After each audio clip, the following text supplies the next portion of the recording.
BJP के दिग्गज नेता और केंद्रीय मंत्री जितेंद्र सिंह गोरखपुर के मीडिया सेंटर पहुंचे, जिसके बाद उन्होंने हमारे संवाददाता से खास बातचीत की। क्या कुछ बातचीत हुई, सुनिए।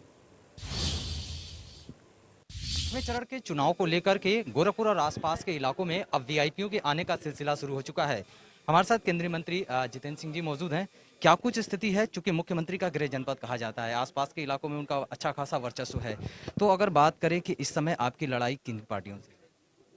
देखिए, वैसे तो भारतीय जनता पार्टी इतनी सरलता से और कंफर्टेबली विजय की ओर बढ़ रही है, मुझे नहीं लगता कि किसी के साथ हमारी कोई बहुत लड़ाई है, हमें किसी की चुनौती है। ये वन साइडेड कंटेस्ट है और जैसे जैसे चुनावी प्रक्रिया आगे बढ़ती जा रही है, आपने स्वयं भी महसूस किया होगा कि दिन प्रतिदिन लोगों का उत्साह, लोगों का समर्थन भारतीय जनता पार्टी के प्रति बढ़ता जा रहा है।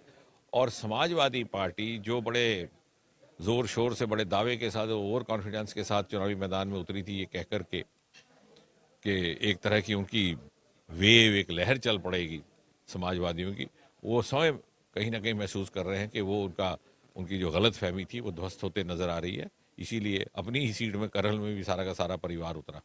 और जहां हम खड़े हैं गोरखपुर, क्योंकि लोगों ने ये देखा है कि 5 वर्षों में जो विकास हुआ, एक समान विकास हुआ, हर क्षेत्र को उसका हिस्सा मिला, न्याय मिला, सुरक्षा का वातावरण पैदा हुआ, महिलाओं को, कन्याओं को, बेटियों को सुरक्षा मिली। ये वही समाजवादी पार्टी है। जब एक दुष्कर्म हुआ था इनके शासनकाल में, तो इनके एक वरिष्ठ नेता ने कहा था कि ये लड़के हैं, लड़कों से गलतियां हो जाती हैं। भला इससे अधिक शर्मनाक टिप्पणी क्या हो सकती है?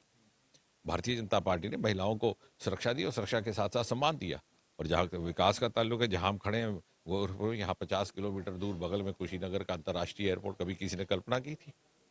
एम्स यहाँ होगा, कभी किसी ने कल्पना की? आने वाले समय में यहाँ गंगा एक्सप्रेसवे, एक तरफ विकास, दूसरी तरफ सम्मान और तीसरी तरफ सुरक्षा।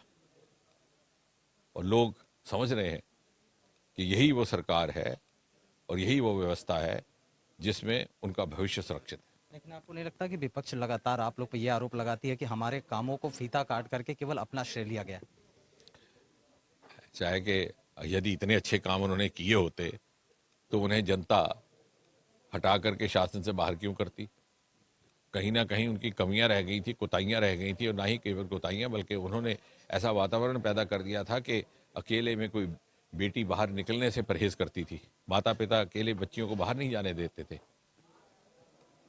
तो यदि इतनी अच्छी सरकार थी तो भला उन्हें पराजय का सामना ही क्यों करना पड़ता? ये भारतीय जनता पार्टी है जिसने मर्यादाओं का पालन करते हुए, मूल्यों का पालन करते हुए, जैसे मैंने कहा, सम्मान भी दिया, सुरक्षा भी दी और विकास भी दिया। तो वहीं लखनऊ में 80 साल से